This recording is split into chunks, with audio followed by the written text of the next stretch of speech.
주제 우리 좀 바꿔볼게요. 네.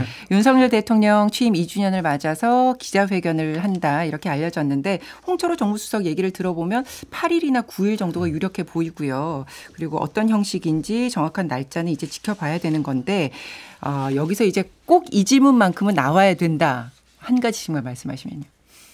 저는 말씀드리지만 대통령께서 저는 김건희 여사 털지 못하면 국정 기조 변화에든 뭐 남은 3년이든 뭘 해도 잘 믿지 못할 거예요.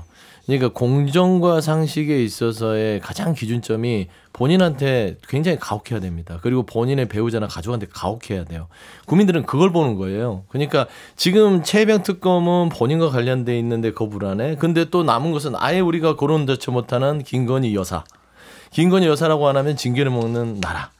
뭐 이런 총체적인 어떤 국정 운영들을 탈피하셔라라고 봤을 때 김건희 여사 주가조사 사건 왜 안 하시냐. 이번에 국정기조 안에서 특검 받으실 거냐. 그다음에 최근에 보니까 검찰에서 이원석 검찰총장이 김건희 여사 명품백에 대해서 수사를 하라. 즉각하라고 얘기를 한 거 보면 기본적으로 기자회견을 하기 위해서 일단 명품백은 방출한 것 같아요. 이건 털고 가자. 그래서 뭐 기자들이 물어보면 그렇습니다. 저는 이번에 이제 국민들의 민심의 목소리를 듣고 제가 김건희 여사 배우자도 철저하게 성역 없이 수사하는 그런 뭐 모습을 보여드려서 이럴 공산이 크거든요. 알겠습니다. 언급하셨으니까 이 내용은 짧게 설명을 드리면 이원석 검찰총장이 김건희 여사 명품백 수수 의혹 관련해서 전담팀까지 더 보강을 해서 수사 신속하게 하라 이렇게 지시를 내렸다는 보도가 어제 MBC 단독 보도로 나왔는데요. 요거 잠시 뒤에 좀 더 깊이 있게 다뤄보도록 하고 일단은 이 질문지만큼은 꼭 들어갈 거다. 딱 간략하게 내가 질문한다고 생각하면 어떤 질문? 제가 생각하기에는 앞에서 막 어려운 질문 다 했을 거란 말이에요. 총리 어떻게 할 거냐, 거국내강 구성 안 하냐, 이럴 거면 여야 영수회담 안 했냐, 막 이러고 있으면 제가 기자면 이제 좀 유니크해야 되잖아요. 그러면 아니 여야도 큰 틀에서는 합의했는데 의정 갈등 문제로 의료 갈등 문제 어떻게 해결할 거냐. 지금 국민분들이 되게 건강권이 위협하고 있는데 굉장히 좀 무능한 거 아니냐, 너무 강대강으로 하는 거 아니냐 이렇게 해서 오히려 좀 짚을 것 같다는 생각이 들긴 하거든요. 제 생각과 아주 비슷한 무능이라는 단어는 빼고 의정 갈등 문제를 좀 얘기해야 돼요. 그러니까 나머지는 이제 야당에서 많이 했던 얘기들인데 언론에서는 국민들의 생활과 삶에 밀접한 부분들을 얘기해야 되지 않습니까? 여기에 대한 답변도 준비했을 거고 총선 전에 나왔던 대통령실과 정부의 입장과 총선이 끝나고 난 뒤에 이 의대 증원에 관련된 입장들이 조금씩 변합니다. 그 변하게 됐던 이유 그리고 풀어낼 수 있는 방법들 이런 것들을 조금 더 집중적으로 가져가야 될 것 같다는 생각 동의합니다. 소장님은 어떤 질문이요? 저는 이준석 대표가 살아 돌아왔는데 대통령님 어떻게 생각하세요? 이 질문 한번 해봤으면 좋겠고. 굉장히 직관적이죠. 이준석 바라기.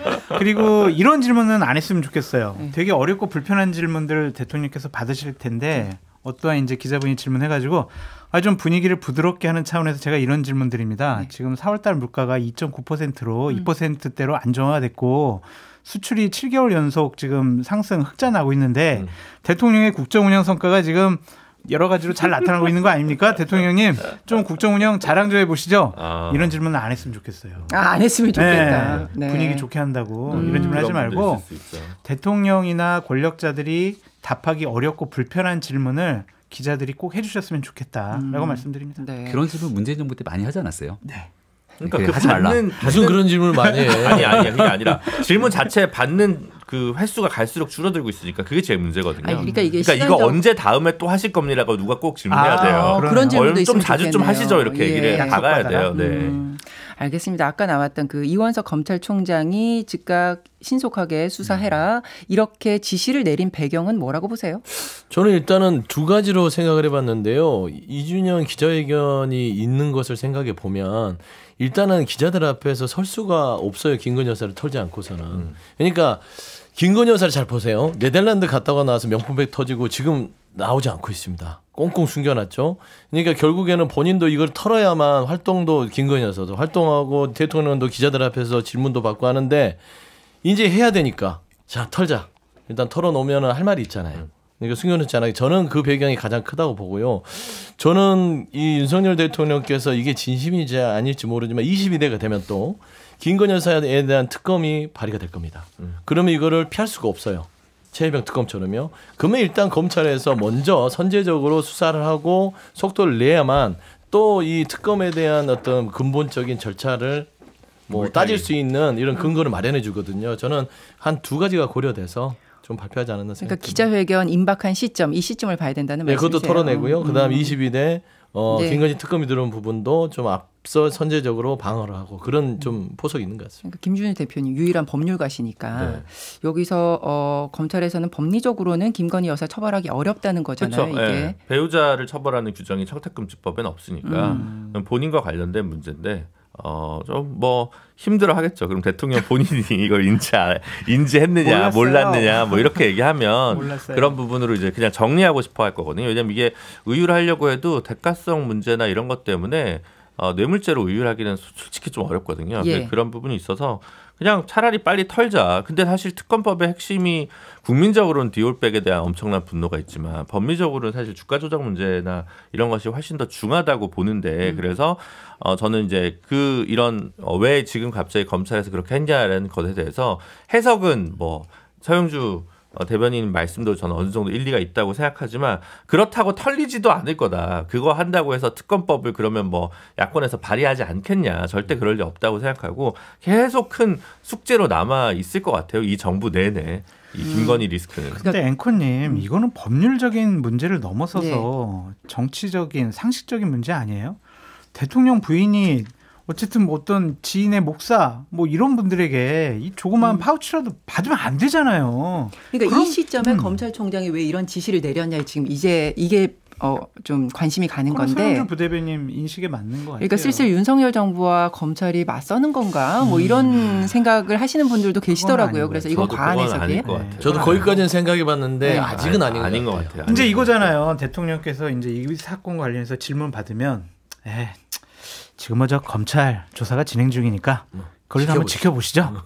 넘어갈 수 있잖아요. 그러면 어느 정도 질문에 대한 면죄부를 주려는 것이 아니냐 그런 생각이 좀 듭니다. 그러면 이제 약속 대련 같다는 느낌이 드는 거잖아요. 지금 말씀 주시는 게 기자회견을 앞두고선 이게 그러니까 저는 이제 그 부분도 약간 근데 그거를 말씀하세요. 예, 근데 그렇게까지 보기에는 국민들이 다 아셔요. 그러니까 명품백 문제와 도이치모터스 사건이 분리돼 있다는 것과 명품백 문제는 도덕적으로 국민들의 감정이 매우 안 좋습니다. 근데 이게 법률적으로 처벌 대상이 되지 않는다라고 하는 내용들도 어느 정도 다 인지하고 계시다고 봐요. 물론 민주당에서는 이 두 가지를 다 섞어서 특검백 이 문제를 언급했습니다만 수사를 받으면서 결국 무혐의가 나올 가능성이 매우 높겠죠. 하지만 무혐의가 나왔으니까 자 이제 됐죠라고 얘기를 했을 때 국민들께서 동의하실까라고 한다면 맞아요. 정말 진정성 있게 국민 눈높이에 맞춘 정무적 정치적 대응이 필요한 거거든요. 맞습니다. 그래서 저는 이걸 약속 대련이라고 보기에는 만약에 수사를 하게 되면 수사선상에서 조사를 받아야 될 것 아닙니까? 근데 대통령 배우자의 조사를 받는 것만으로도 치명적인 상황이 올 수 있기 때문에 아직까지는 저는 간단하게 이걸 단순히 대통령 기자회견을 앞두고 뭔가 보여주기식으로 하기에는 너무 리스크가 크지 않나. 아니, 그러면 근데- 정무적인 대응이 뭐가 있을 수가 그러니까 있어요? 그래서 이게 너무 어렵죠. 이원석 저도 총장의 답은 잘 자기 모르겠습니다. 정치일 수도 있다는 해석이 있을 수 있는 거예요. 그래서 네, 네. 이원석 총장이 검찰을 내가 지키기 위해서는 약간의 거리두기가 필요하다. 이게 지금 윤석열 정부는 침몰하고 있는데 이 검사 정권 침몰에 우리 검찰 조직을 같이 태울 수 없다. 이러기 위해서 적정한 국민들의 신뢰를 검찰이 다시 복귀 위한 어떤 게 필요하지 않을까. 이런 접근일 수도 있어요. 그러니까 그건 취재를 안 해봐서 그러기에 모르겠는데. 너무 빨라요. 시기가. 아직 3년이 남아 남았기 있어서 때문에 지금 치고 들어가면 예. 죽을 수도 있어요.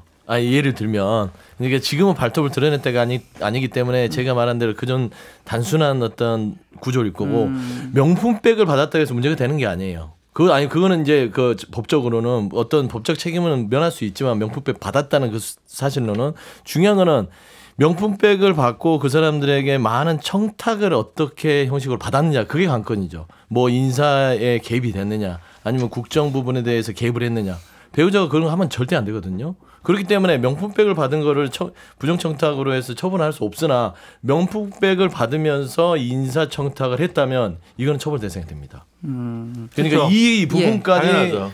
가면 검찰이 가면 특검을 발휘하지 않고 검찰이 단순히 명품백은 법리상 이거는 뭐 기소할 어떤 법적 책임이 없습니다 하고 털려고 하면은 이거는 더 큰 화를 부를 수 있다. 근데 대통령실을 막 압수수색하고 막 이런 그림이 나올 가능성이 있을까요?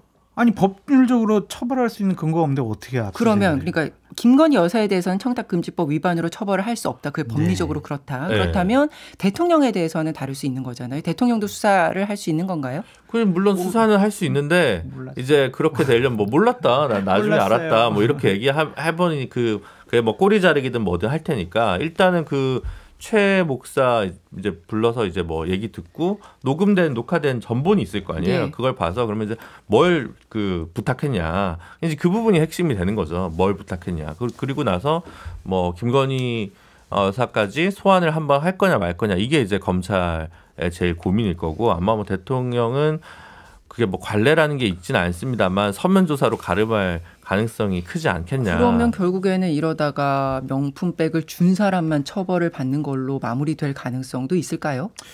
뭐 그럴 수도 있을 거고 저럴 수도 있을 건데 그렇게 되면은 국민들이 대단히 화를 많이 내시지 않을까요? 이거는 이렇게 사전 결론을 내려놓은 수사다라고 생각을 해서 검찰에 대한 불신도 더 높아질 것 같고, 어쨌든 대통령 부인께서 명품백을 받은 거 잘못됐는데 대통령께서 피해자예요 라고 얘기한 부분에 대해서 국민들이 화가 많이 나신 거잖아요. 그러니까 이러한 해명들, 이렇게 좀 면죄부를 주려는 듯한 모습은 더 이상 보이면 안 된다라고 말씀드립니다.